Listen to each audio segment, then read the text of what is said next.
예, 오늘 하나님 주시는 말씀은 고린도전서 3장 1절에서 9절 말씀입니다. 고린도전서 3장 1절에서 9절 말씀.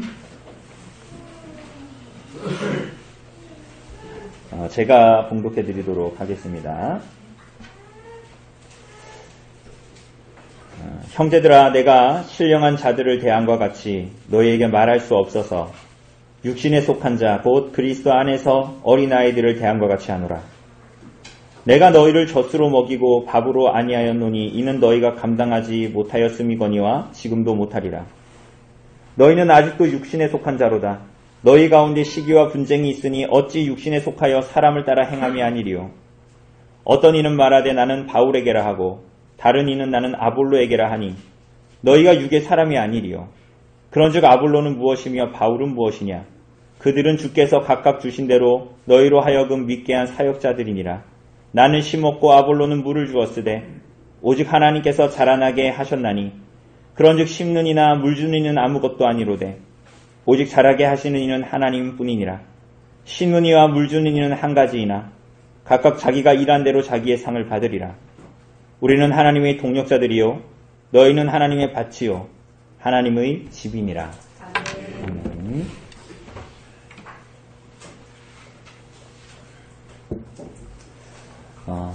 오늘 사랑하는 여러분, 오늘 우리가 보게 되는 이 본문은 사도가 고린도 교회의 문제들을 적나라하게 드러내는 부분입니다. 그러니까 지금까지도 사도는 고린도 교회의 문제들을 계속적으로 말하고 나타냈지요, 그죠? 그런데 이제부터 3장부터 그 이후부터는 고린도 교회의 문제들, 성도들의 문제들을 굉장히 적나라하게 이제 말하기 시작합니다. 무엇보다도 그 내용들은 그 사람이 인격이 덜 돼서 그래, 혹은 그 사람이, 그 성도가 좀 성격이 유별나, 그런 문제가 아니라라는 것을 사실은 보여줍니다. 고린도 교회의 문제는 그들이 그리스도와 그분의 복음과 그리고 교회를 오해하고, 이걸 다르게 얘기하면 그리스도와 그분의 복음과 교회를 알지 못함으로 말미암아 나타난 일이다라는 것을 말합니다. 여러분, 이것은 사실은 굉장히 곤란하고 고통스러운 일입니다. 교회의 입장에서 봤을 때 굉장히 이런 경우는 곤란하고 고통스러운 일이라는 거예요. 왜냐하면 여러분, 교회의 역사를 보면 우리가 이미 알고 있듯이 이단들이 많죠. 그죠? 이단들이 많은데 사실은 교회의 역사를 보면 이단들은 언제나 많았습니다. 사실은. 물론 그 격차는 있었지만 이단들은 언제나 있었는데, 교회가 언제나 곤란하고 고통스러웠던 것은 이단이나 불신자들 때문이 사실은 아니었습니다. 사실은 오히려 그런 시대에는 오히려 교회는 오히려 믿음으로 더 성장하고 강한 시대에 그런 일들이 오히려 일어났겠지요. 그런데 교회가 정말 고통스럽고 곤란한 문제들을 경험하고 정말 교회가 흩어지게 되고 그런 대부분의 문제들은 외부적인 압박이 아니라 내부의 문제였습니다. 언제나. 그런 것들이, 그러니까 교회에 명망 있는 사람이 없고 돈 많은 사람들이 없고 이런 것들이 교회를 힘들게 하거나 어렵게 하는 문제가 아니었다라는 것이에요.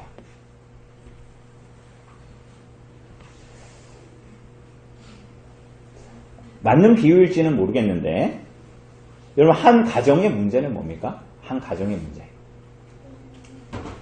2살짜리, 4살짜리가 울고불고 하면서 이기적인 거. 그죠? 2살짜리가, 4살짜리가 울고불고 하면서 떼를 쓰는 거, 그런 거는 가정에 아무런 문제가 안 됩니다. 그죠? 그 2살짜리, 4살짜리가 울고불며 하면서 뭐 달라 그러고 떼를 쓰고 이기적인 거. 자기보다 어린 동생이나 자기보다 한두 살 많은 누나나 형을 잘 대우하지 못하는 거. 그거는 사실은 큰 문제가 아닙니다. 물론 여러분들 아이들이 그럴 때 그거 가만히 놔두면 안 됩니다. 훈육해야 됩니다. 그죠? 아무리 아이가 귀여워도, 아무리 아이들이 이뻐도 그 아이가 그냥 귀여운 거로 끝나는 게 아니라 귀여운 죄인일 뿐이죠. 귀여운 죄인일 뿐입니다. 아이가 이기적으로 할 때는 가르치고 훈육하고 매를 대서라도 고쳐야 합니다. 그죠? 아니면 나중에 그 쓴맛을 보게 될 겁니다. 우리가 농작물 가만히 두면 어떻게 됩니까? 나중에 가을에 열매가 안 맺혀지거나 열매가 이상하게 맺혀지죠? 그거하고 똑같은 일을 경험하게 되는 거죠. 어쨌거나 근데 아이가 어렸을 때는 그게 문제가 안 된단 말이에요. 가정에 2살짜리 4살짜리니까 뭐 어리니까. 그런데 정말 문제가 뭐예요? 나이를 먹었는데 얘가 2살짜리 4살짜리가 더 이상 아니에요. 나이를 먹었는데 어때요? 말을 알아들을 나이가 됐는데 애가 어때요? 사지분간에 못하는 거야. 나이를 먹었는데 먹어도 이기적이고 자기만 아는 것, 그런 아이가 가정에 있을 때 그 부모는 굉장히 고통스러워지고 가정은 굉장히 고통스러워지죠. 결혼을 했는데 성인이 돼서 남녀가 결혼을 했는데 남자가 애처럼 구는 게 그 가정의 고통이 되죠. 결혼을 했는데 그 아내나 남편이 말이 안 통하는 짓을 할 때, 그리고 그게 통제가 불가능한 일들이 자꾸만 가정에서 벌어질 때 가정은 시한폭탄에 품은 것처럼 살게 됩니다. 그럴 때 무슨 일이 벌어질까요? 가정에는? 물론 그 둘 중에 한 사람은 조심할 겁니다. 왜요? 내 아내나 내 남편이 애 같으니까. 조심하겠죠, 한 사람이. 왜냐하면 그 사람의 마음에 안 들게 하면 폭발할 거니까. 그런데 이미 그 관계는 진정한 의미에서의 부부의 의미를 상실한 사이가 되는 것입니다. 그냥 한 사람이 참고 있는 것이지 상호간에 서로를 사랑하고 안고 이런 관계가 더 이상 아닌 게 되는 거죠. 마치 그와 같습니다. 그러니까 오늘 고린도 교회의 문제는 2살짜리, 4살짜리들이 징징거린다 이런 얘기가 아닙니다. 이제는 그럴 나이가 안 됐는데, 그럴 나이가 지났는데 사람이 똑같다라는 거야. 근데 그 문제가 뭐냐는 거야. 그걸 오늘 볼 겁니다. 그러니까 그게 그 사람이 성격이 그래서 그래. 그 사람이 됨됨이가 좀 그래. 좀 성격 유별나. 이런 문제가 아니라는 거죠. 이와 같이 고린도 교회의 문제는 그 교회에 명망 있는 사람이 없거나 돈이 있는 사람이 없거나 그런 어떤 외부적인 핍박이 많거나 그런 것이 아니었습니다. 그리스도와 복음을 받아들이고 교회 공동체에 있는데 그게 무엇을 말하는지 잘 모르는 게 문제인 거예요. 알아들을 만한 사람인데 이제는 알아들어야 정상인데 그 사람이 어른 아이와 같다라는 거예요. 몸은 컸는데 아이 같아, 마음이. 왜요? 왜 그래요? 그 안에 뭔가 문제가 있는 거예요. 겉으로는 신자 같은데 그 사람의 언행이나 삶은 어린아이 같다라는 거예요. 왜 그럴까요? 오늘 사도는 무엇이라고 말합니까? 사도는 1절을 보면 형제들아 신령한 자들을 대함과 같이 내가 말할 수가 없다 이렇게 말하죠. 신령한 자들에게 말하는 것처럼 말할 수 없다. 여러분 여기서 신령한 자들이라는 건 누구예요? 신령한 자들은 우리가 앞에서도 봤다시피 어떤 되게 막 거룩해 보이는 막 그런 사람들이 아니라 그야말로 우리가 앞에서도 봤다시피 성령으로 말미암아 그리스도를 믿고 거듭난 사람들을 얘기합니다. 그러니까 성령의 사람들, 영적인 사람들입니다. 영적인 사람들. 그러니까 영적인 사람들이라 하면 막 목사나 막 엄청나게 기도를 많이 하는 사람이나 그런 사람이 신령하고 영적인 사람이다 우리는 그렇게 생각하지만 이 본문에 나오는 신령한 사람들은 영적인 사람들은 성령으로 말미암아 그리스도를 믿게 된 사람들, 그러니까 거듭난 사람들을 얘기하는 거예요. 그럼 사도는 그들을 영적인 자들을 대하는 것처럼 대할 수 없다 지금 이렇게 얘기하는 거잖아요. 그러면서 뭐라고 그러는 거예요? 그럼 어떻게 대해야 됩니까? 어떻게 대한다고 말해요? 육신에 속한 자, 곧 그리스도 안에서 어떤 자? 어린아이를 대함과 같이 대한다 이렇게 얘기합니다. 사도는 뭘 말하는 거죠? 우리가 지난주에도 봤다시피 고린도 교회 안에서 자랑하는 자들, 자기가 온전한 자요. 우리 앞에서 2장 6절에서 본 것처럼 자기가 온전한 자요. 내가 너희 같은 자들이 아니야. 나는 지혜가 있고 니네가 모르는 하나님의 비밀한 지식을 가지고 있는 자가 나야. 라고 여기는 자들은 사실은 어떤 사람들이라는 거예요? 육신에 속한 자. 어린아이와 같은 자라고 말하는 것입니다. 사랑하는 여러분, 그렇다면 사도가 지금 고린도 성도들에게 그렇게 말하는 거잖아요. 그죠? 그러면 사도는 지금 고린도 교회 성도들에게 너희는 성령이 없다. 너희 안에는 성령이 계시지 않다. 원래 사람이 성령으로 말미암아 거듭나는데 너희에게는 성령이 없다라고 말하는 것일까요? 그렇지 않습니다. 3절에서도 우리가 보겠지만, 그리고 우리가 지난주에도 봤지만, 이 육에 속한 사람이다라는 말과 비슷한 말이 앞에서도 나왔습니다. 그게 2장 14절을 보면, 뭐라 그럽니까? 어떤 사람이 나와요? 육에 속한 사람. 그리고 우리가 오늘 보는 본문은 육신에 속한 사람 이렇게 나오죠? 그죠? 번역이 비슷하죠? 뭐 육에 속한 사람이나 육신에 속한 사람이나 뭐가 다른가? 그런데 여러분 요걸 구별하는 것이 아주 중요합니다. 여러분 그 앞에 나왔던 육에 속한 사람, 여러분 혹시 지난주 설교를 들으면서 기록을 해놓으셨는지 모르겠는데 육에 속한 사람은 푸시키코스라는 단어예요. 그런데 이 단어는 뭐냐면 자연인입니다. 자연에 산다 거기에 나오는 자연인이 아니라 이 자연인은 거듭나지 않은 사람을 얘기해요. 그러니까 우리가 지난주에 본 것처럼 이 사람들은 어때요? 그리스도와 복음을 들어도 그 그리스도와 복음이 어떻게 들린다고요? 미련하고 어리석게 들리는 것입니다. 그죠? 이 사람들이 지금 육에 속한 자다 이렇게 이제 말을 하고 있는 겁니다. 그런데 오늘 본문에 나오는 3장 1절과 3절에 나오는 육신에 속한 자라는 단어는 이 앞에 단어와 다른 단어입니다. 이 단어는 사르키코스라는 단어입니다. 이 단어를 기억할 필요는 없어요. 근데 두 개가 다르다라는 건 알고 있어야 됩니다. 이 단어는 이 육신에 속한 자라는 말은 뭐냐면 그리스도와 복음을 믿는다고 하는데 타락한 본성을 가지고 삶을 살아가는 사람을 지칭할 때 쓰는 말입니다. 두 개는 달라요. 앞에는 뭐예요? 그 사람은 자연인이에요. 그러니까 거듭나지 않았으니까 그냥 복음과 그리스도를 따르는 게 미련하다고 생각하는 사람들 그게 너무 당연하죠. 그런데 오늘 육에 속한 자, 이 사르키코스라는 이 사람들은 뭐냐면 내가 그리스도와 예수를 믿는데 이 사람들의 행태가 뭐라는 거예요? 타락한 인간의 본성을 따라 살아가는 사람들이라는 거예요. 근데 이 사람들이 어디에 있다? 교회 밖에 있는 게 아니라 교회 안에 있다라는 거예요. 이게 교회를 힘들게 하는 문제입니다.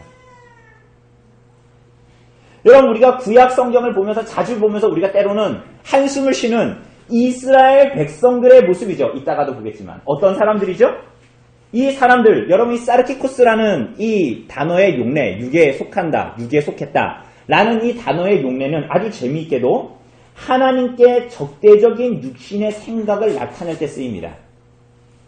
그러니까 이 성경의 뉘앙스는 자연인보다 거듭나지 않은 사람보다 오히려 이 사르키코스가 훨씬 더 이 패역하고 나쁘다라는 말을 하는 뉘앙스를 가지고 있다라는 거야. 그래서 이 육신에 속한 자다라는 이 사르키코스라는 단어의 용례는 하나님께 적대적인 육신의 생각을 가리킬 때 쓰입니다. 어렵습니까? 여러분 이 사람들 어떻게 사는 사람들이냐면 쉽게 얘기해서 자신의 목적을 추구하는 자아를 가지고 살아가는 사람들이에요. 더 쉽게 얘기하면 내가 예수님 믿는다고 얘기하는데 실제 삶에서는 예수님과 하나님과 무관한 삶을 살아가는 사람들을 지시하는 것입니다. 여러분 그러니 이 사람들은 세상에서의 그러니까 교회 바깥에서의 삶이 있잖아요. 교회 바깥에서의 삶은 둘째 치고라도 교회 안에서도 하나됨을 힘쓰지 않아요. 이게 교회를 파괴하는 것입니다. 그러니까. 그리고 이 사람들은 그래서 시기와 분쟁과 교회에서 다툼을 해요. 악의 다툼을 해요. 그래서 어떻게 하는 거예요? 자신만을 채우고 자기를 먹이려고 하는 거예요. 왜? 자기가 세상처럼 교회에서도 누군가보다 우위를 점하고 있어야 되니까. 다른 사람의 유익, 내 형제와 내 예배당에서 옆에 있는 사람들의 성도의 유익, 혹은 교회의 유익 이런 것들은 생각하지 않습니다. 사실은 생각하지 않는다라기보다는 이 사람들은 그리스도와 그분의 복음과 교회를 잘 모른다라고 말해야 되는 거예요. 사실은. 이런 사람들은 교회를 힘들게 하는 거야. 차라리 불신자라면 그냥 불신자니까 그렇거니 하겠어요. 그런데 이 사람들은 교회라도 안 나오면 모르겠는데 교회도 나오고 때로는 어떤 사람들은 직분도 있고 더하여서 이런 사람들이 때로는 모태신앙이고 신앙의 연륜도 있는데 영적인 일에 관심이 없어요. 여기 굉장히 심각한 문제입니다. 여러분 그래서 교회에 분란이 일어날 때 왜 일어나냐면 교회의 영적인 일들을 다루는데 그 모든 영적인 일들, 교회에서 하는 일들의 영적인 일들이 아닌 일들이 어디 있겠습니까? 교회에서 재정을 다루는 일도 다 영적인 일들이에요. 그런데 이 영적인 일들을 다루는데 그것이 영적인 일이라는 생각이 1도 없기 때문에 다 육적인 방식으로 이 모든 일들을 처리하려고 해요. 그러니까 교회 안에서 이런 일들이 있으니까 고통스러워지는 것입니다. 여러분 이 사람들은 이 육신에 속한 사람들의 삶은 어떤 삶을 살겠습니까? 기독교적인 생활 방식을 버립니다. 이 사람들은. 근데 여러분 기독교적인 삶의 방식이라는 게 뭡니까? 여러분 기독교적인 삶의 방식이 뭐예요? 일요일날 교회 가는 겁니까? 세상은 일요일날 짜파게티 먹는 날 너무 옛날 광고인가요? 그런 날이라고 하는데 기독교적인 삶의 방식은 기독교인들은 일요일 되면 교회 가고 식사하기 전에 한 3초 정도 딴 사람이 눈치채지 못하게 눈 감고 잠깐 기도하고 가끔 잠이 안 오거나 마음이 심란할 때는 가끔 그런 분들 있던데 성경을 안고 자거나 성경을 베고 자거나 여러분 그게 기독교적인 삶의 방식입니까?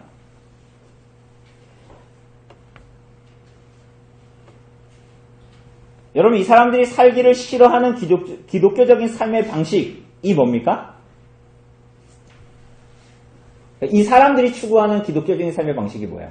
이 사람들이 일종의 손쉬운 선택을 삶에서 하면서 살아가는 거예요. 어떤 거? 십자가 없는 제자도의 삶을 살아가는 거예요. 여러분 근데 사실은 이 말 자체가 모순이죠? 십자가 없는 제자도가 어디 있습니까? 여러분 누구의 제자예요? 우린 누구의 제자예요? 예수님의 제자인데 예수님은 뭘 지셨어요? 십자가를 지셨잖아요. 그러니까 제자도라는 말 자체가 십자가가 없는 제자도는 말이 되지 않아요. 자기 부인과 자기 죽음이 없을 수가 없는 게 성도들의 삶입니다. 그런데 이 사람들은 자기가 하나님 믿는다고 하나님 너무 좋아요. 성경 말씀 너무 좋아요. 그리스도가 너무 좋아요. 이렇게 말하면서 이 사람들의 삶에는 제자도가 없어요. 자기를 부인하고 자기 십자가를 지고 자기를 부인하는 삶의 방식이 없어요.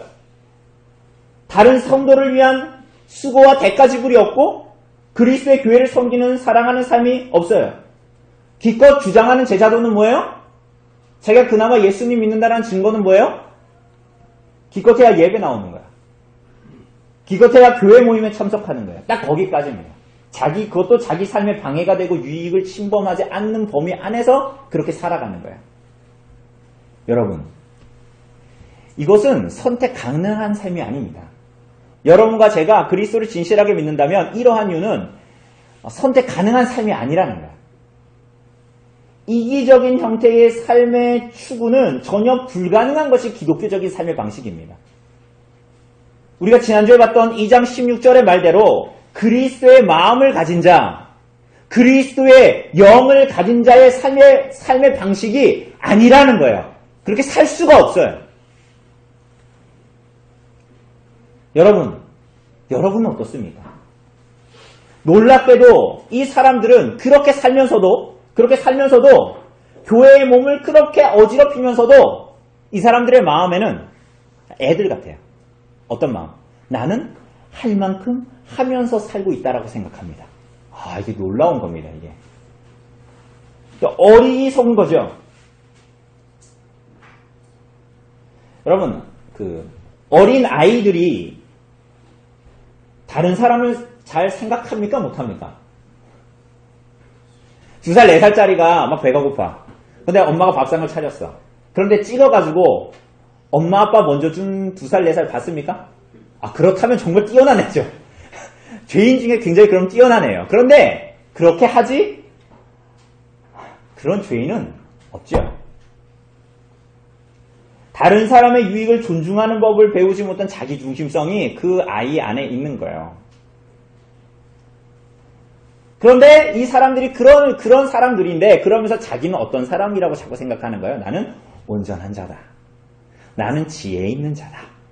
나는 하나님의 비밀을 가지고 있는 자다라고 스스로 생각하는 거예요. 그리스도와 복음과 교회를 알지 못하고 그리스도를 따르는 제자들을 삶의 구체적인 방식으로 적용하는 데 실패한 것입니다. 그런데 이 사람들은 그렇게 생각하지 않는다라는 거예요. 그러면서 오히려 이 사람들은 사도의 가르침이 어떤 것이라고 얘기하죠? 3장에 보면 우리 한번 2절 같이 읽어볼까요? 2절 말씀 같이 읽어봅시다. 시작. 내가 너희를 젖으로 먹이고 밥으로 아니하였노니 이는 너희가 감당하지 못하였음이거니와 지금도 못하리라. 그러니까 이 사람들은 사도의 이 가르침이, 사도 바울의 가르침이 그냥 아이를 위한 젖이라고 생각했습니다. 여러분, 이게 놀랍습니다. 이 사도 바울이 고린도 교회 우리 성도들을 가르쳤던 그 가르침은 그냥 애들이나 먹는 젖일 뿐이다 라고 생각했습니다. 그리고 이 사람들은 니네는 그 사도가 준 젖을 먹고 그렇게 좋아하냐? 나는 사실은 니네가 이해하지 못하는 좀 단단한 음식, 밥을 먹는 사람이야 라고 생각했던 그들의 그 지혜는 사실은 아무런 영양가가 없는 헛된 것이기 때문에 그리스도와 복음의 중요한 메시지를 버렸던 거예요. 참 이상한 거예요. 그러니까 이 사람들은 그 고린도 교회 성도들, 참된 성도들이 가지고 있었던 사도 바울이 전해준 그 중요한 복음의 진리를 붙들고 있는데 거기에서 우위를 점하려고 했던 그 지혜 있는 자들은 말하기를 니네는 그 사도가 준 젖을 아직도 먹고 있냐? 야, 그걸 뛰어넘어서 고등한 지식으로 나아가야지. 야, 나 정도 되지. 니네는 아직도 젖이나 먹고 있냐? 나는 밥을 먹는데. 그런데 사실은 이렇게 함으로 말미암아서 이들은 어떻게 했던 거예요? 그리스도와 그분의 복음을 버리는 수순으로 나아갔던 거예요. 그래서 사도는 뭐라 그러는 거예요? 내가 너희를 젖으로 먹이고 밥으로 먹이지 아니하였노니 이렇게 말하죠? 여러분, 이것은 우리가 오해할 수 있습니다. 그러니까 이런 본문을 보면 사도는 뭔가 이들이 너무나 어리기 때문에 아직 밥을 먹어야 되는데 밥을 먹이지 못하고 아직 조금 자랄 때까지 기다렸다가 조금 비밀한 지식, 하나님에 대한 비밀한 지식, 밥 이런 거를 나중에 먹이고 지금은 나만 가지고 있어야지. 사도가 이렇게 생각했다고 생각할 수 있지만 여러분, 그렇지 않습니다. 사실은 이 2절은 사실은 사도가 굉장히 수사학적인 말을 하는 거야. 사실은 여기 본문에 나오는 젖이나 이 밥은 같은 것이라는 말이에요. 모든 성도들에게 십자가에 못 박힌 그리스도의 복음은 모든 성도들에게 젖이요, 밥이요, 양식입니다. 음식입니다. 그러니까 별다른 음식이 필요한 게 아니라 그들이 먹고 거듭났던 그 복음, 그 우유인, 그 밥인 그리스도의 복음을 깨닫고 이해하고 아는 것이 그들에게 필요한 거지. 우리가 지난번에도 얘기했다시피 별다른 또 다른 지혜가, 또 다른 음식이 필요한 것이 아니다라는 거야. 여러분, 우리가 아이들의 회심 이야기 이런 데에서 보게 되는 아이들이 복음을 듣고 믿고 회개하게 되는 그 복음. 그래서 그 아이들이 죽을 때마저도 그 어린 아이들이 그리스도를 고백하면서 그리스도를 버리지 못하고 붙들면서 그 아이의 생애를 마치게 하는 그 복음. 그래서 그 아이들이 살아있을 때 오히려 그 동생들에게 그리스도의 복음을 가르치고 그리스도의 복음을 나눴던 그러한 열매가 맺게 했던 그 복음은 어른들이 듣고 거듭난 복음, 십자가의 한편 강도가 믿고 받아들였던 복음, 중풍병자가 만난, 가늠한 여인이 만난, 혈루증 앓는 여인이 만난, 삭개오가 만난, 고넬료가 만난 그 복음과 전혀 다른 것이 아니라는 거예요. 예레미야와 같은 선지자들이 베드로나 바울이나 복음을 받아들이고 그들이 순교의 길을 걸어가게 했던 복음과 그 아이들이 경험했던 복음과 다른 복음이 아니에요.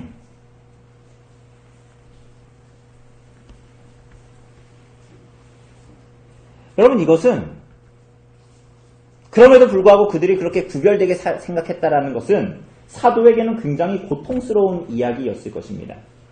그래서 사실 바울은 지금 너희는 밥은 고사하고 젖도 제대로 먹지 못하고 있구나, 우유도 이해하지 못하고 있구나 라고 말하는 거야.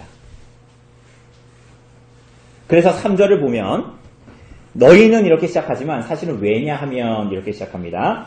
왜냐하면 너희가 왜 그렇게 그리스도와 복음을 진실로 이해하고 받아들이지 못하는 삶을 살고 있는가 하면 사도는 너희가 육신에 속한 자이기 때문이다 라고 말합니다. 이건 앞에서 우리가 보았다시피 이들이 성령을 받지 않았다라고 말하는 것이 아닙니다. 성령을 받은 자들입니다. 예수를 주로 고백한 자들입니다. 그래서 이들을 우리가 2장에서 보는 것처럼 육에 속한 자, 후시키코스, 자연인이라고 부르지 않고 사르키코스라고 부르는 거죠. 육신에 속한 자라고. 이렇게 해서 그들이 성령을 갖지 않았다고 너희는 성령도 갖지 않은 자야. 니네 그렇게 사는 거 보니까. 이렇게 말하지 않지만 사도는 그들이 어떤 상태에 있는가를 오히려 직시하게 합니다. 이해되십니까? 너희가 그렇게 사는 것을 보니까 니네는 거듭나지도 않은 놈들이야. 이렇게 말하는 게 아니라 사도는 오히려 니네가 성령을 갖고 있다고 주장하지. 그래, 성령을 갖고 있다고 주장하는 너희는 성령을 갖고 있는 자들이다. 그런데 너네가 하는 일은 성령을 갖고 있다고 하면서 어떻게 육에 속한 자처럼 사르키코스처럼 살아가니? 라고 오히려 역설적으로 말하는 거예요.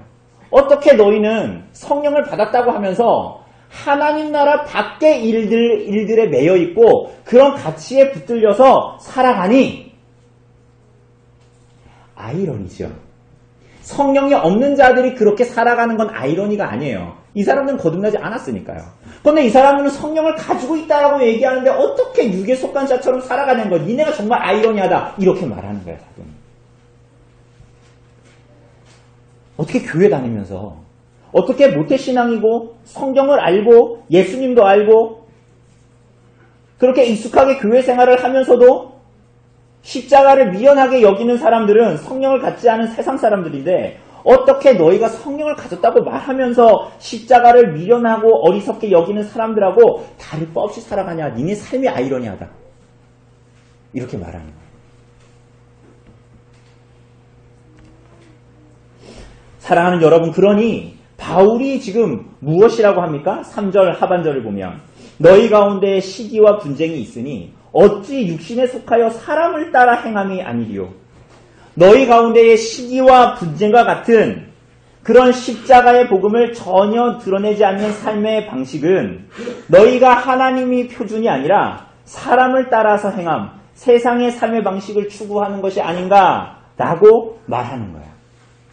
성령에 의해 살아가는 삶, 신령한 자의 삶이라는 것이 우리가 알다시피 더 이상 육체를 따라가지 않고 자기를 부인하면서 살아가는 삶인데 너희는 전혀 그런 삶을 살고 있지 않지 않냐. 이렇게 말하는 거죠.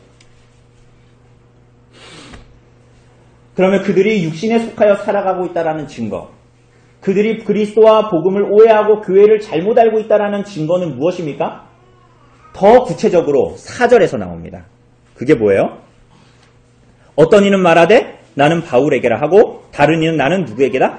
아볼로에게라 하니 너희가 육의 사람이 아니리요? 이렇게 말합니다.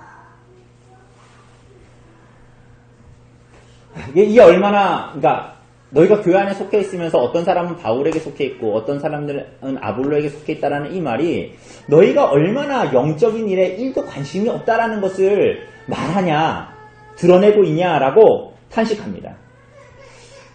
여러분, 여기서 사도는 시기, 분쟁, 경쟁 그 하나의 문제를 다루는 수준에서 넘어갑니다.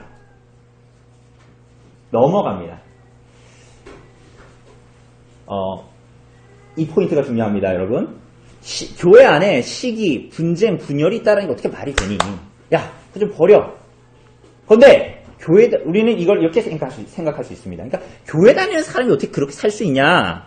라는 것으로만 이해할 수 있는데 지금까지의 논의가 정말로 그랬습니다. 그런데 바울은 여기서 이 논의를 뛰어넘는 수준으로 이것을 가지고 갑니다. 무엇으로 가지고 가요? 너희가 그냥 육적인 사람으로 살아가는 것이 문제가 아니라 너희는 교회를 모르고 있구나. 이 수준으로 가지러 가는 거예요. 그러니까 너희가 시기와 다툼을 버려라.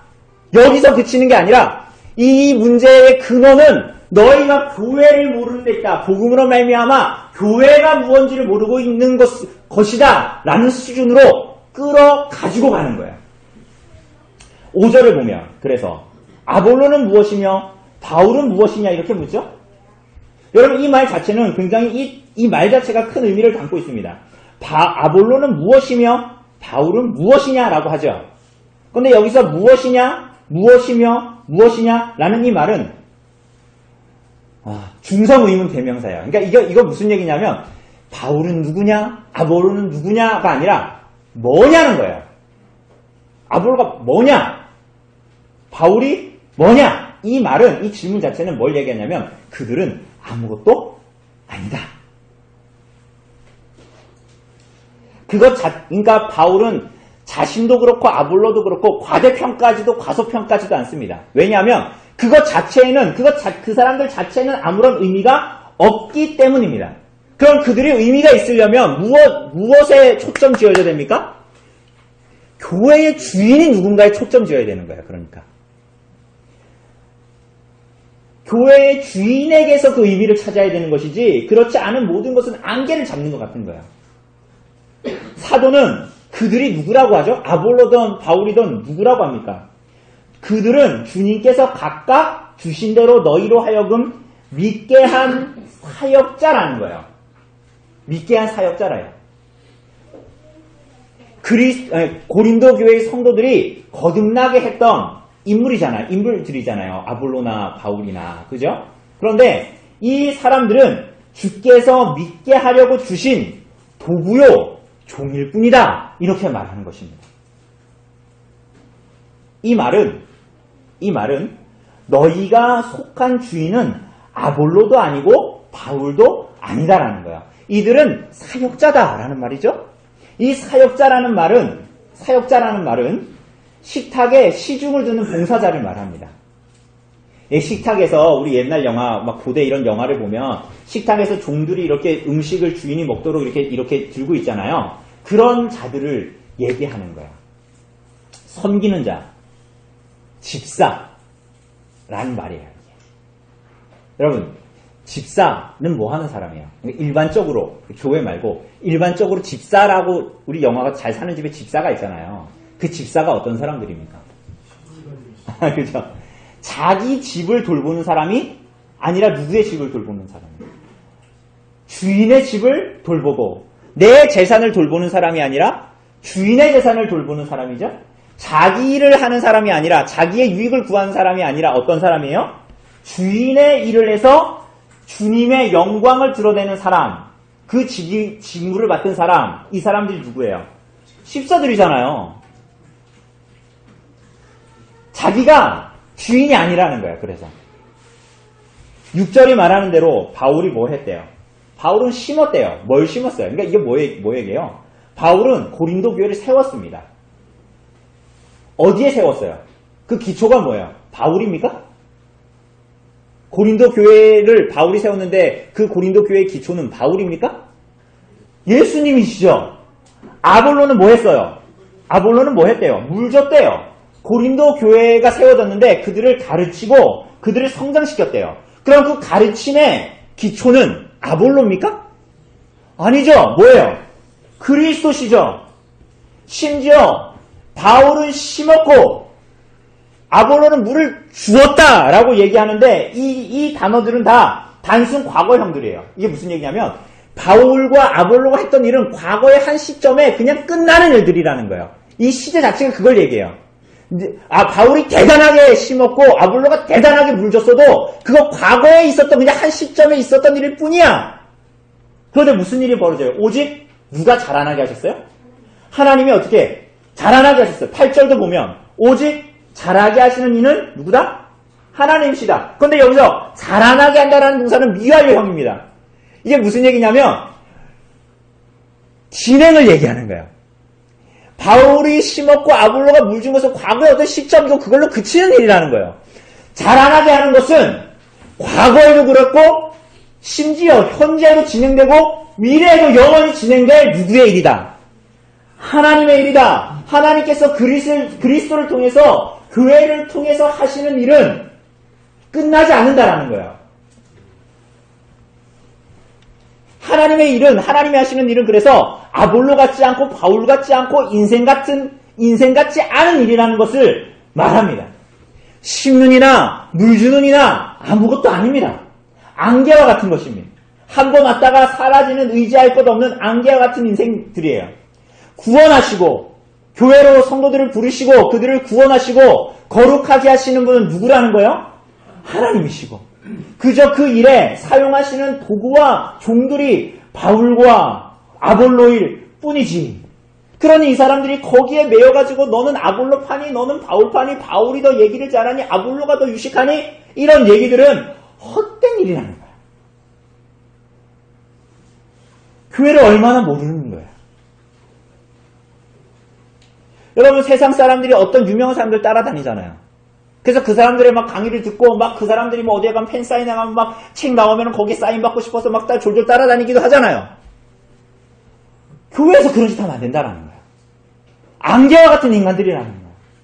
우리의 기초가 대체 뭐냐는 거예요. 이 일들을 교회의 수준으로 끌어올리는 거야. 니네 그렇게 살면 안 돼? 가 아니에요. 그리스도 복음과 교회에 무지하다는 거예요.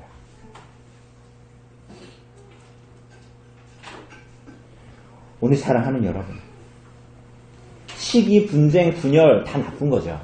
그리스도의 교회에 어울리지 않는 것들이죠. 그런데 그것들을 하지 않는 것보다 더 근원적인 거, 그리스도와 복음과 그분의 피값 주고 사신 교회가 무엇인지를 아는 것입니다. 그래서 주님께서 원하시는 것이 무엇인지를 아는 것입니다. 여러분 그럴 때에 시기와 분쟁과 분열에서 우리는 참으로 벗어나게 됩니다. 여러분 사실은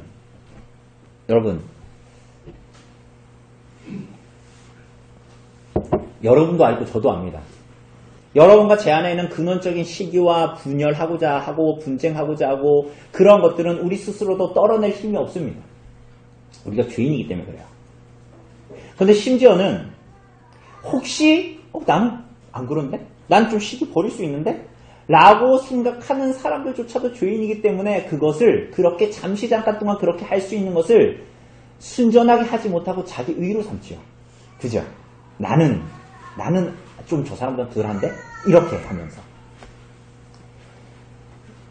그것조차도 육신에 속한 일을 자꾸만 하려고 하는 거거든요. 그러므로 오늘 사랑하는 여러분, 정말 중요한 게 뭐예요? 교회에서 시기와 분쟁하지 않는 것. 내가 예수 믿는다고 하는데 담배, 술 끊는 거. 남편과 아내에게 폭력 쓰지 않는 거. 남편과 아내에게 험한 말 하지 않는 거. 교회에서 서로 시기하지 않는 거, 분쟁하지 않는 거, 용서하는 거 다 좋은 일이죠. 그런데 그 근원을 붙들지 않으면 다 허탄한 일로 뒤바뀌게 됩니다.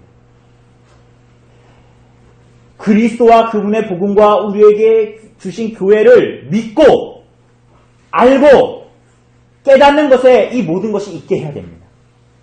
그렇지 않으면 이 모든 것은 다 불가능해지고 잠시 잠깐 그럴 수 있어도 서로를 속이고 기만하는 일로 비참한 일로 끝나는 거예요. 그러므로 사랑하는 여러분, 9절은 이렇게 말합니다. 아볼로나 바울이나 우리는 하나님 아래에서 일하는 보다 동등한 일꾼이다. 그러니까 우리가 하나님과 어깨를 마주하면서 일하는 동역자라고 말하는 게 아니에요. 하나님 아래에 있는 우리는 일꾼들일 뿐이고 아볼로나 바울이나 우리는 다 어떡하다? 동등하다. 그리고 너희는 누구다? 너희는 하나님의 밭이요 하나님의 집이다. 여러분 이 구절에서 사실은 원문에서는 다 어순을 뒤바꾸면서 하나님의가 다 앞에 나와요. 하나님의, 하나님의, 하나님의. 하나님의 사역자고 너희는 하나님의 바치고 하나님의 집이다. 바울도 아볼로도 하나님의 것이요 고린도 교회도 하나님의 것이지 다른 누구의 것이 아니다. 그래서 바울은 이렇게 분열 자체에 대한 문제보다 교회에 대한 그들의 오해의 본질을 말합니다. 그게 뭐죠? 교회는 하나님의 것이다. 교회는 하나님께 속해 있다. 어느 누구의 소유도 아니다. 교회는 하나님의 것이다. 오늘 사랑하는 여러분, 이 단순한 진리의 선포는 여러분과 저에게 너무나 명확한 그리고 단순한 진리를 말해줍니다. 또한 우리들의 신앙의 삶이 어떠해야 하는가라는 너무나 단순하고 명확한 저의 진리가 아니라 하나님의 진리를 말씀합니다. 그게 뭐예요? 교회는 하나님의 것입니다. 그렇기 때문에 하나님은 성도들을 먹이십니다. 바울과 아볼로가 근원적으로 먹이시는 것이 아니라 젖과 밥의 주인은 누구예요? 하나님이세요. 젖과 밥으로 먹이시는 근원은 누구세요? 하나님이십니다. 아이로 태어나는 것도 그 아이가 커서 성숙해지는 것도 그분의 젖과 밥인 그분의 말씀으로 먹이시는 것입니다. 그런 면으로 봤을 때 그리스도의 교회는 성도의 어머니입니다. 그리고 허락된 말씀에 근거해서 성도들은 연단을 받게 됩니다. 어디서 연단을 받아요? 어디서 연단을 받아요? 여러분, 우리 아이들이 신앙을 어디서 배웁니까? 학교에 가서 배웁니까? 학원에 가서 배웁니까? 어린이집에서 배웁니까? 세상에 나가서 배웁니까? 여러분, 신앙을 어디서 배우는 것 같아요? 예를 들어봅시다. 우리 아이들이 신앙을 어디서 배우는 것 같아요? 우리 아이들이 셋이 있는데 우리 아이들이 셋이서 신앙을 어디서 배우는 것 같습니까? 셋이서 집에서 치고받고 하면서 배웁니다. 재미있게도 아이들이 셋이서 집에서 치고받고 하면서 배웁니다. 이 아이들을 훈육해보면 여러분들 알게 되죠. 아이들을 우리가 신앙으로 가르칠 거 아닙니까? 신앙으로 양육할 거 아닙니까? 그런데 이 아이들을 훈육하는 입장에서 보면 사실 아이들 입장에서는 매일마다 그게 뭐예요? 고통스러워요. 왜 고통스러워요? 매일마다 자신을 쳐서 복종시키는 신령한 훈련을 집에서 맨날 하는 거예요. 왜? 자기의 본성은 뭐예요? 쥐기 싫어하는 거예요. 애들의 본성은 뭐예요? 싸우고 싶어. 성내고 싶어. 내가 이혜리보다 더 많이 먹고 싶어. 양보하기 좋아요, 싫어요? 싫어요. 한 대 동생이 실수라도 치면 5대로 갚아주고 싶어요. 다른 형제들보다 더 인정받고 싶어요. 그래서 어떻게 해요? 내가 잘못한 건 숨기고 딴 사람이 잘못한 건 엄마한테 쪼르르 가서 고자질하죠. 그런데 계속 그렇게 해서 살아요, 못 살아요? 계속 그렇게 못 살아요. 왜? 부모에게 말씀으로 먹여지고 말씀으로 가르쳐지고 훈육을 당하고 때로는 회초리를 맞기도 하죠. 그러면서 아이들은 어떻게 해요? 가정에서 자기를 부인하는 삶을 배우게 돼요. 어떻게? 신앙에 입대어 자기를 부인하는 삶을 가정에서 경험하게 됩니다. 신앙을 배우게 됩니다. 어머니의 품에서 그 신앙을 배우게 되지요. 사랑하는 여러분, 그와 같다라는 거예요. 지금 여러분이 있는 곳이 어디인지를 알아야 되는 거예요. 그래야 이 문제가 해결될 수 있어요. 그리스도와 그분의 복음과 복음의 핏값 주고 사신 교회가 무엇인지 여러분들이 지금 어디에 있는지를 그래서 알아야 하는 거예요. 여러분 세상에 있는 자들이 아니라 성도의 어머니인 교회, 그리스도가 머리이신 교회에 있는 사람들입니다. 그리스도의 몸된 교회입니다. 옆에 있는 사람들은 그리스도의 핏값 주고 사신 성도들입니다. 세상에서 여러분 직장에서 만나는 사람들이 아니란 말이에요. 심지어는 저는 누굽니까? 목사인데 여러분들이 저를 위해 있는 게 아니라 저는 여러분들을 위해 있습니다. 저는 하나님의 보냄을 받는 심부름꾼일 뿐입니다. 여러분, 그러니 그러니 우리는 이렇게 교회를 이루면서 있는 거예요. 그러니 여러분 우리가 그저 복음을 듣고 구원받았다. 내 예수 믿고 이제 천국 갈 거다 죽으면? 그걸로 우리의 신앙이 그렇게 단편적인 것이 아닙니다. 그죠? 그런 면에서 봤을 때 구원파도 그렇고 무교회 주의자들도 그렇고 요즘에 교회 안 나가는 가난한 성도들도 다 잘못된 길을 가고 있는 거예요. 하나님께서 우리를 그분의 교회인 하나님의 밭으로 9절에 말하는 하나님의 밭으로 우리들을 부르셨습니다. 여러분 여기서 밭이라는 단어는 완성된 밭을 말하는 게 아니라요. 경작중인 밭을 말하는 단어입니다. 하나님은 성도들을 그렇게 밭이 되는 일에 집이 되어가는 일에 붙들려 있도록 여러분과 저를 부르셨습니다. 예수를 믿고 그 나무에 접붙여진 것으로 끝나는 것이 아니라 그 열매를 맺도록 이식되어가는 과정을 겪도록 그래서 정말 우리가 그 나무와 하나가 되어지는 과정이 연기가 아니라 그렇다더라가 아니라 우리가 정말 그분의 교회로 우리들을 부르시고 이끌어 가시고 열매 맺는 곳으로 우리들을 부르셨다라는 것입니다. 오늘 사랑하는 여러분, 그래서 오늘 여러분 교회 왜 오셨어요? 여러분 교회로 여러분들이 오는 것은 여러분들이 심심해서 온 것이 아니에요. 시간이 남아서 온 게 아니에요. 그럼 오지 마세요. 그건 교회로 모이는 게 아니에요. 교회를 오해하고 있는 것입니다. 여러분 우리를 교회로 부르신 것은 시기하고 분열하고자 하는 끊임없이 꿈틀대는 우리 안에 있는 나를 부인하는 것을 연습하는 장입니다. 하나님께서 그곳으로 나를 막 내가 몸이 근육질이 없어가지고 내가 PT 가가지고 막 열심히 하는 그렇게 해가지고 내가 고통스러운데 막 가야지 이렇게 되는 것이 아니라 하나님께서 우리들을 정말로 그 교회로 부르시고 교회 안에서 생명을 얻을 뿐만이 아니라 그 안에서 정말 내가 부인되어지고 그리스도를 닮는 거룩함으로 나아가도록 우리들을 존재적으로 부르신 곳이 바로 교회라는 거예요. 교회. 그러니까 교회가 세상의 모임이 아니라는 거예요. 여러분 그걸 잘 아셔야 됩니다. 교회 공동체가 무엇인지. 그래서 여러분 십자가 앞에 매일 서고 매일 나를 부인하는 삶을 살아가게 되는 거예요. 그래서 우리 안에 십자가 앞에 우리가 섬으로 말미암아 교회 앞에 섬으로 말미암아 어떻게 돼요? 서로를 어떻게 대합니까? 용서하고 용납하고 나를 부인하고 자기를 부인하고 겸손하고 온유하고 믿음의 인내를 가진 삶을 교회 안에서 시작하는 거예요. 그런데 그게 그 용서와 용납과 사랑과 이런 것이 여러분 안에 있는 게 아니잖아요. 여러분 안에 그게 있어요? 그게 막 꿈틀대면서 막 일어납니까? 아니잖아요. 그것을 경험하는 것이 교회 공동체입니다. 여러분, 그 지점으로 가도록 하나님께서 우리들을 교회로 부르셨습니다. 우리들을 하나님의 소유인 교회로 부르셨습니다.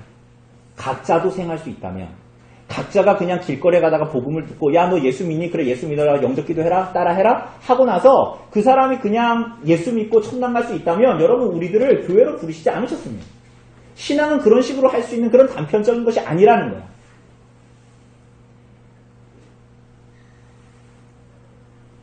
만약에 그런 이유로 구원받을 수 있다면 여러분 오늘 고린도 교회에 이런 문제들은 나타나지도 않았겠죠.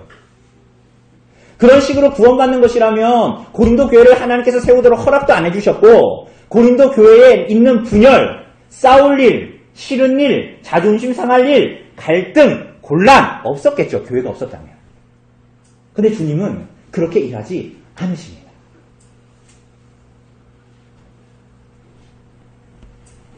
그러니까 우리는 그게 싫잖아요. 그래서 빨리 밥 먹고 그냥 예배만 드리고 그냥 가고 싶죠.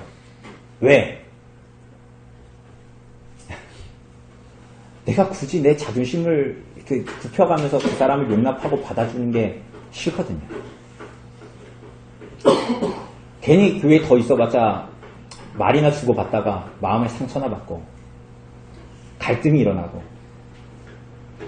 그러나 오늘 사랑하는 여러분, 그 자리를 피하면 예수 그리스도를 알아가는 영광도 없을 것입니다.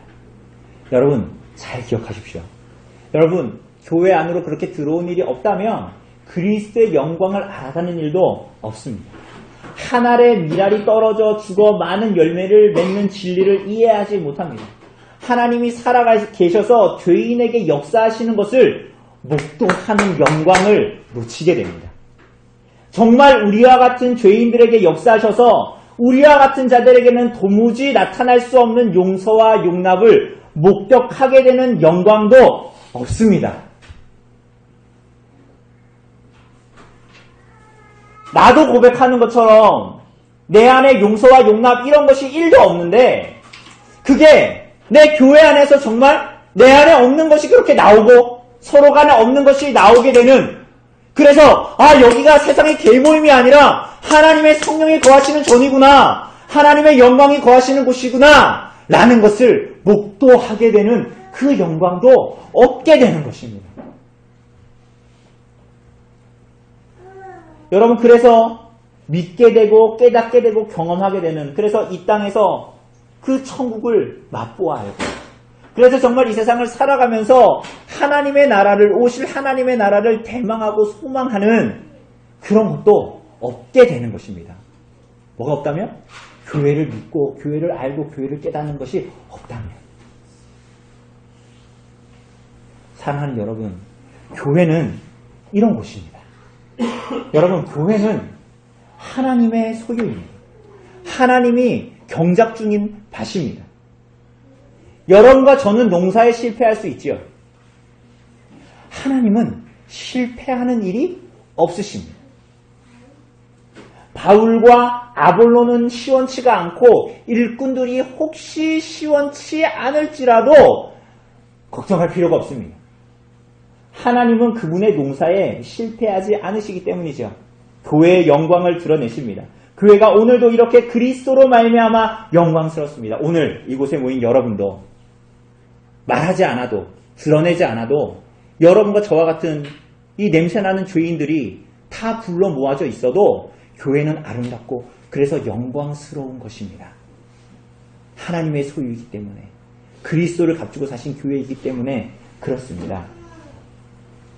그러므로 사랑하는 여러분, 육에 속한 자로 세속적인 그리스도인으로 머물지 말고 그러한 자리에 있다면 자기를 부인하는 자리를 거부하는 자리, 십자가 없는 제자도를 추구하는 자리에 있다면 여러분, 그 자리에서 떠나십시오. 교회 안으로 더욱 깊숙이 들어오십시오. 그 안에는 짐을 지는 일이 있고 곤란한 일이 있습니다. 어쩌면 교회 안에서 살아가는 것은, 신앙생활하는 것은 피를 말리는 일입니다. 살이 빠지고요, 뼈가 깎이는 일입니다. 고통이 있을 수 있습니다. 그런데 이게 싫어서 적당히 하고 깔끔하게 신앙하고 싶어서 도망가는 일을 하지 마십시오. 육에 속한 자로 살겠다는 어리석은 결단일 뿐입니다. 이 결단이 우리가 열왕기에서 보는 이스라엘 백성들에게 계속 묻어났던 거예요. 오늘 사랑하는 여러분, 기억하십시오. 구원받은 자의 삶이 없는 구원의 증거라는 것은 없습니다. 교회가 없는 천국 백성이라는 증거는 없습니다. 그 밭으로 들어오십시오. 두려워하지 마시고 교회의 주인이 하나님이십니다. 그분이 교회의 머리신 그리스도가 우리가 배웠듯이 선지자와 제사장과 왕이시지요. 그분이 교회를 위하여서 진리를 공급하시고 우리들을 먹이시고, 그리고 우리를 위해서 오늘도 기도하시고, 그분의 교회를 위해서 오늘도 기도하시기 때문에 그 일은 실패하는 일이 없고 그분의 기도는 땅에 떨어지는 일이 없는 것이죠. 오늘도 교회를 그분의 모든 원수들로부터 지키시고 보호하시고 그 머리카락이 하나도 떨어뜨려지는 것 없이 우리들을 보호하시는 것입니다. 사랑하는 여러분, 그리로 우리들을 부르시기 위해서 우리 구주 예수 그리스도께서 십자가에 달려 죽으셨습니다. 이것이 그리스도의 교회입니다. 그렇기에 오늘 육신에 속한 자들도 소망을 가질 수가 있게 된 것입니다.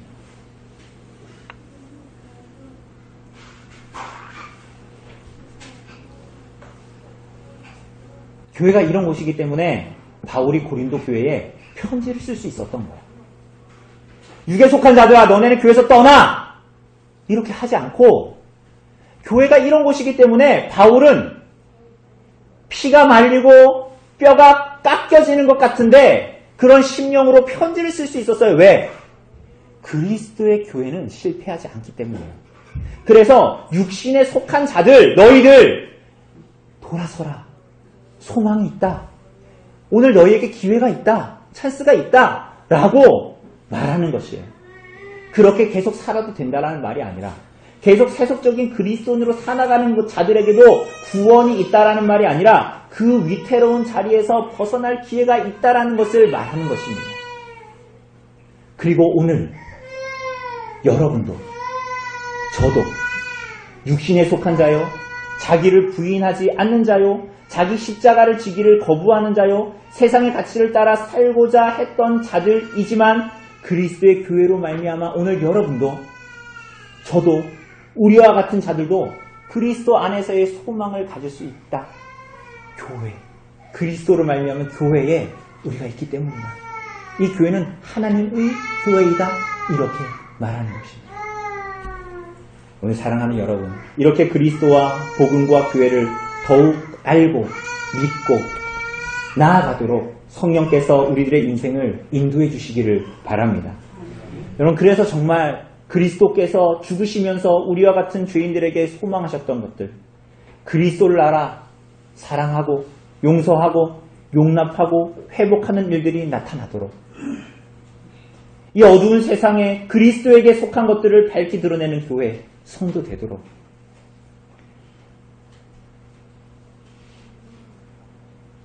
이렇게 교회가 뭔지를 모르고 이 땅을 살아가는 자들이 너무나 많은 이 시대에 너무나 무지몽매해서 음란하게 스스로를 섬기면서 내가 신앙이 있다라고 생각하는 자들이 너무나 편만해진 이 시대에 주님께서 여러분과 저에게 그리스도를 말미암는 교회를 믿고 알고 깨닫는 일들 성령으로 말미암아 여러분과 저에게 주시기를 간절히 바랍니다. 우리 시간 잠시 기도합시다.